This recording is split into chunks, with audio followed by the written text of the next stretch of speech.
What's up? What's up? What's up, everybody? Welcome back to the channel. I'm Tammy. This is Tammy Talks. We are gathered here today, tonight, this evening, this morning, whenever you're watching, to talk Love Island USA. This is season 5, episode 19. We have reached Casa Amor. Casa Amor. Casa? Casa. We have reached Casa Amor. I'm losing my mind tonight, y'all.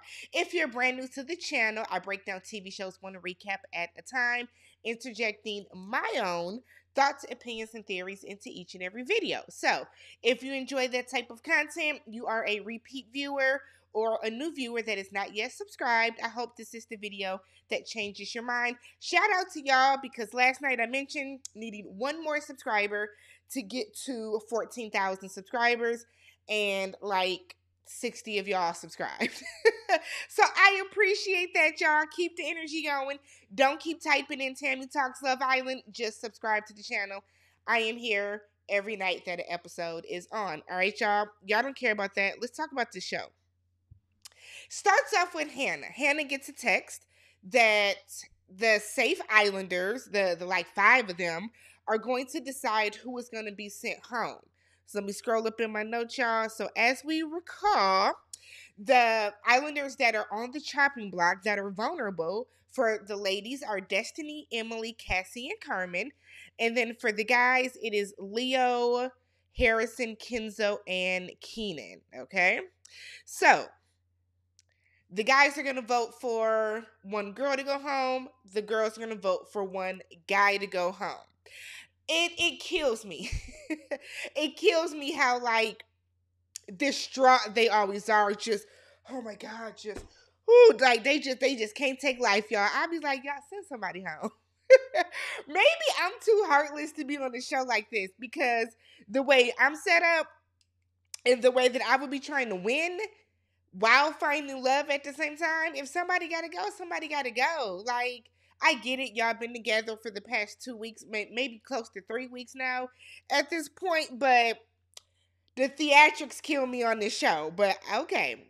The girls decide to send home Harrison, which I was shocked because when they were deliberating, they kept mentioning Kenzo. And I was like, Kenzo would have made the most sense, to be real. Because then you can send home Carmen because they live in the same city. They're from the same city. So that's how you can see if they were really here to really do some things or if they were here for fame. But they sent home Harrison. They said it's because it took him a while to put his guard down. I don't know if I agree with that, but they say it took him a while to put his guard down, and they never really know where he stands with his true emotions.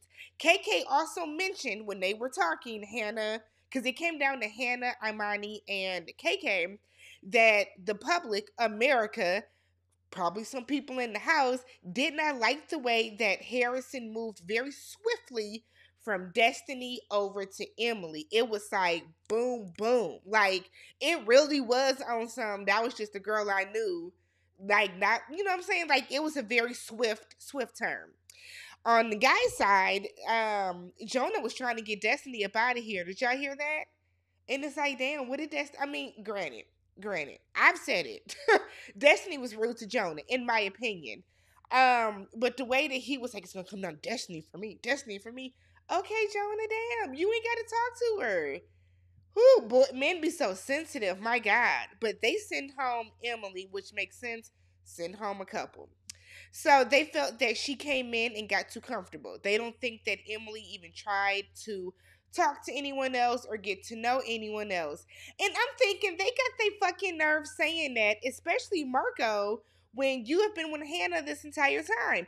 Hannah came in and went straight for Marco too. KK went in and went straight for King. You know what I'm saying? Like, there's a lot of people that came in and got too comfortable.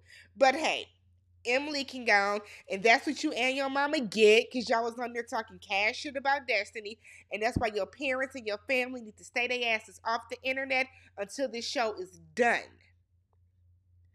Anywho, Destiny's talking to Mike after the voting off, because you know everybody's just so stressed, just can't take life no more. Somebody insert Marlo, today drained me. That's how they all are feeling. But Destiny's talking to Mike, and she feels that she can finally breathe. She feels like she has found somebody that is all about her, that she is all about. She can be herself. Hopefully, we see you in a better mood, sis. That's all I'm going to say. I hope we start to see Destiny in a better mood and not just the hearsay and the behind the scene bits and all that other type of stuff.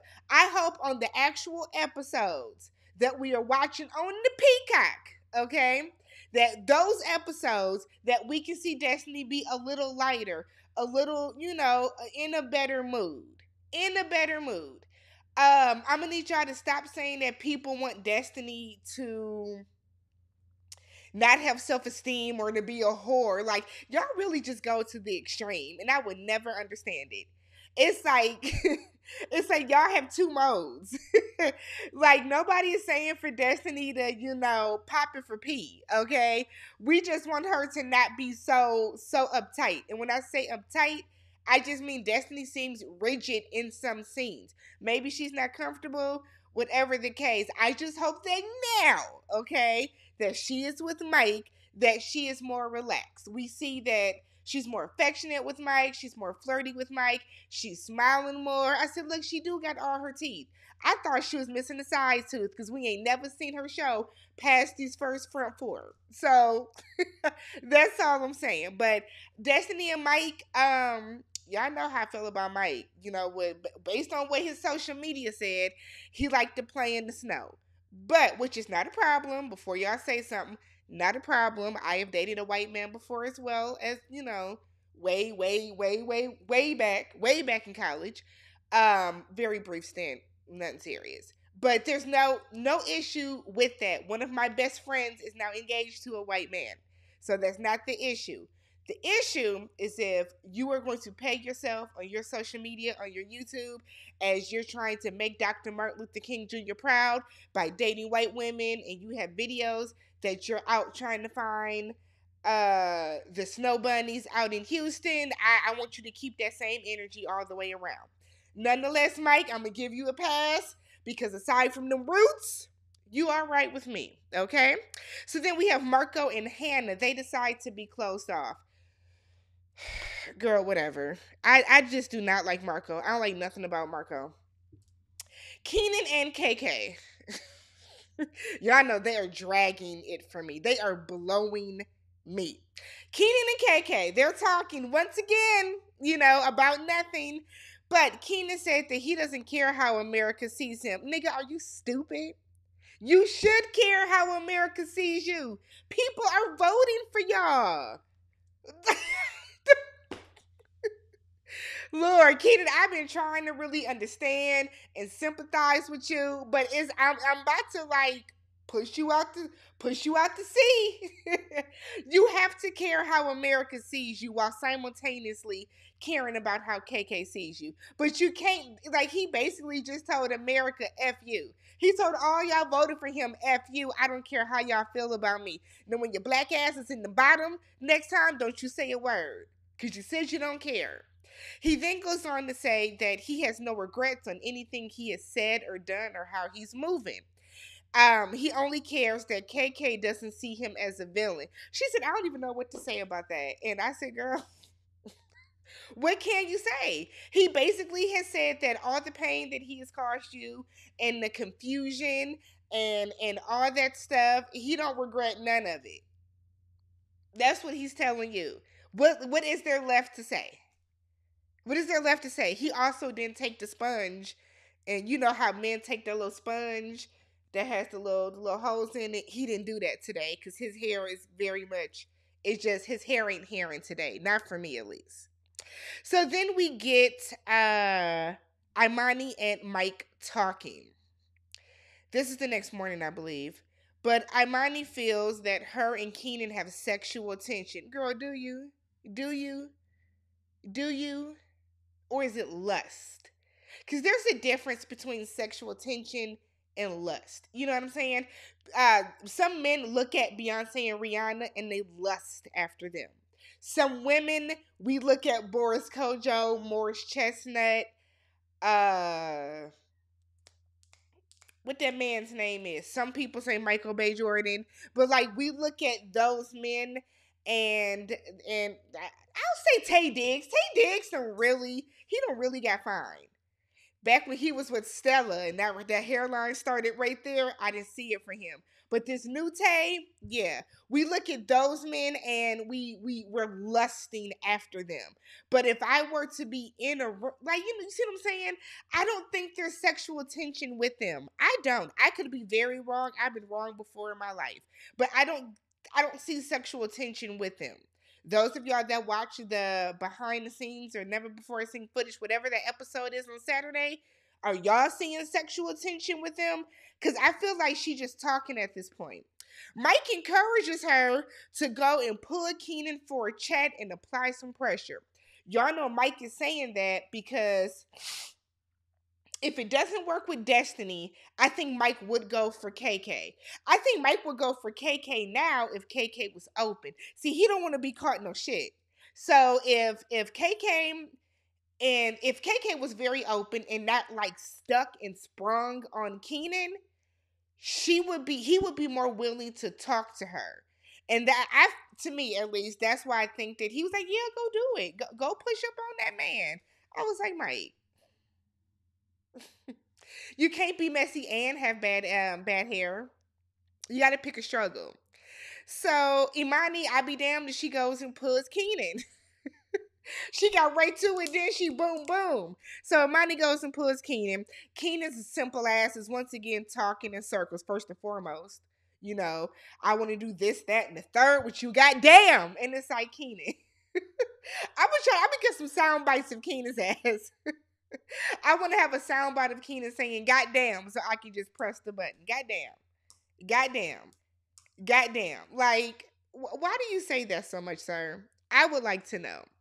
But she goes over there and talks to Keenan, and this is where Keenan is starting to get on my nerves because I am now feeling like Keenan does not want to test any connections. I think Keenan just wants to hold KK on a string. Because Keenan tells Imani, now this is the opportunity for y'all to test your damn connection. Have a conversation about anything. But he spends this time telling Imani how, I got to try everything because, that's what we're here for. That's what we're here for in here, to test connections, goddamn. Because, first and foremost, I got to see if what's really going to be what because this, that, and the third and the other thing. And it's like, Keenan, what are you talking about? What are you talking about? I hope at the end of this, Keenan sits down and watches these episodes. Not so much for his behavior, because if you have no regrets on how you moving, you have no regrets on how you moving.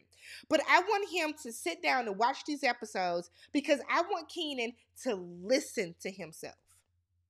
I want him to hear himself talk in circles about absolutely nothing.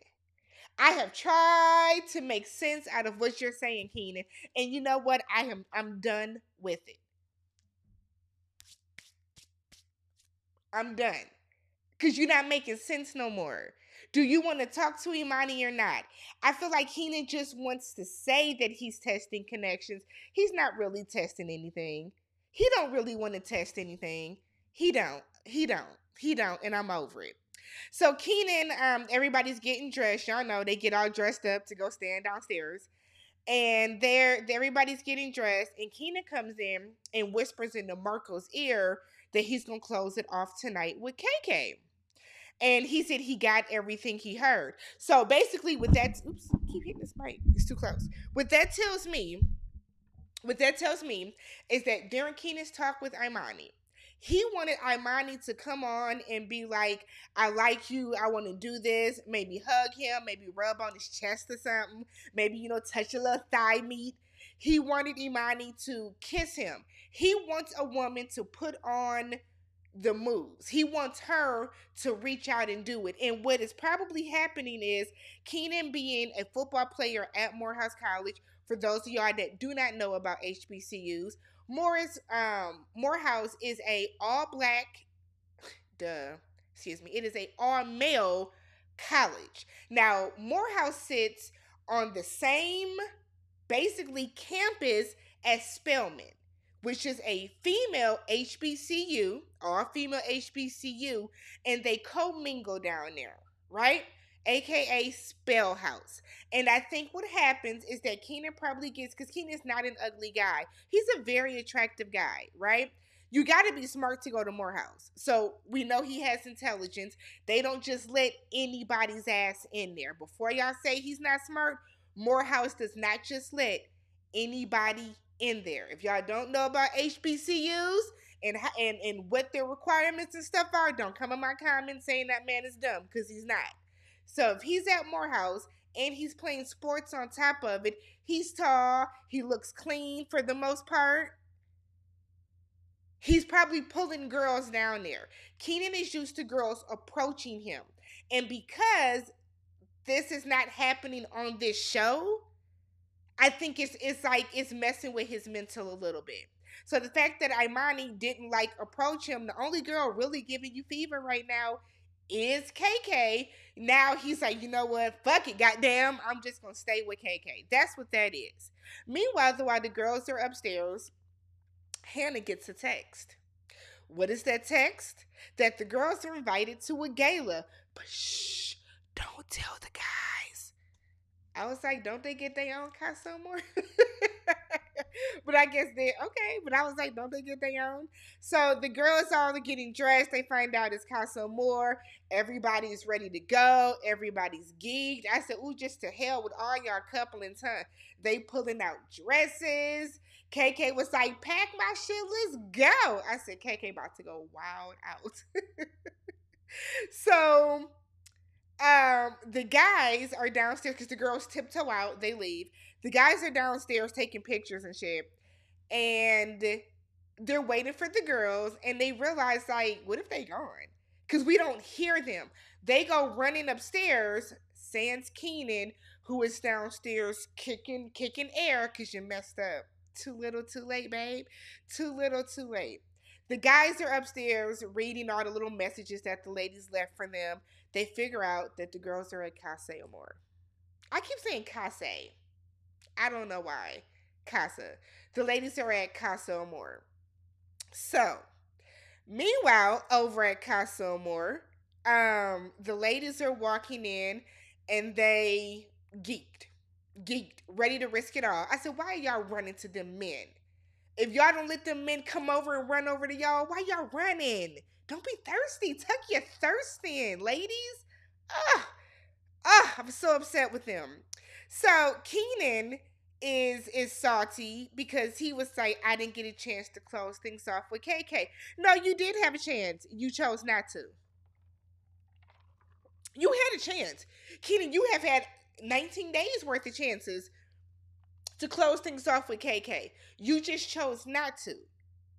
So don't say you didn't have a chance to. You have chosen not to. There's a difference. Words mean things, and we need you to say words that make sense, that equate to facts. You have had a chance to close things off with her. You have chosen not to, babe, and now her head may turn, okay? So Keenan says that he doesn't want to be left embarrassed or get played. Like you've been trying to embarrass her? Like you've been trying to play KK? Don't do that. Don't do that. What's good for the goose is good for the gander. Ain't that how it go? I'm so bad with like sayings. I'll say them, but then they sound wrong in my head, but then they'll be right. But what's good for the goose is good for the gander. Tit for tat, my boy. Tit for tat. So we get a rundown of the guys. I forgot to get a picture. So pull up a picture of the bombshells if you guys have it. Kyle, extremely handsome. I said, okay, Kyle. Wasn't a fan of that dangling cross earring. I don't need your earrings to dangle. I'll be the only one in this relationship wearing hoops and shit like that, okay? But Kyle's extremely handsome. Oh no, I wrote the same name twice. Lord. The black guy with the dangly earring is extremely handsome. This other guy I said was mid. I think that was Rob. I feel like that was Rob. Brandon is eh. Eddie is okay. Zay is very handsome. And then I think, is it Matea? Is handsome as well. Overall, I'll give the group of guys, I'll give them a 7.5. Give him a 7.5. Something to just go in and do something right now. Y'all might have a connection. We'll see what happens. Sarah Hyland comes out. Y'all know Sarah don't get too close. Sarah kills me because she don't be close to them at all. I be want to say, girl, you got a mic on because you all but yelling because you don't want to get too close to the commoners. I understand. But she basically sends the girls away. I mean, sends the guys away. She's talking to the ladies. And she's like, how's everything going, guys? KK was like, yep, this is going to work. This is great. Destiny acting like she about to get active. We know she's not. Cassie is on go. Cassie was like, two of them. I like two of them. I said, whoa. Calm down, Cassie. Calm down. Cassie, Cassie has grown on me, y'all. Like a little fungus. Cassie has grown on me. Y'all know I didn't see it for Cassie before, but I like old loud, slow talking Cassie. She really don't mean no harm. But let me know what you guys thought about this episode. Question of the night. Is Keenan too little too late? Do y'all feel bad for Keenan that he didn't get a chance to close it off? Are y'all happy that Harrison and Emily went home? Let me know what you guys thought. If you have not already, subscribe to the channel. Thumbs up the video, and I will catch you guys tomorrow. Peace.